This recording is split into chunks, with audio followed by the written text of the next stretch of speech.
योगेन चित्तस्य पदेन वाचा मलं शरीरस्य च वैद्यकेन योपाकरोत्तम प्रवरं मुनीनां पतञ्जलिं प्राञ्जलिरानतोऽस्मि।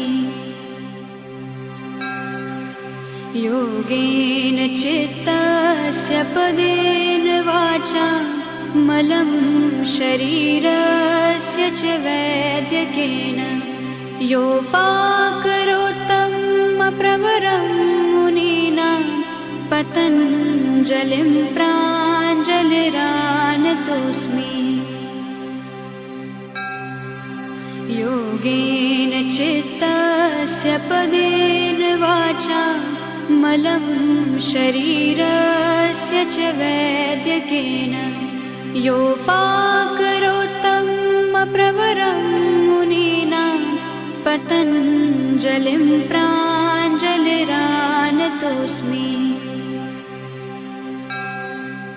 योगेन चित्तस्य पदेन वाचा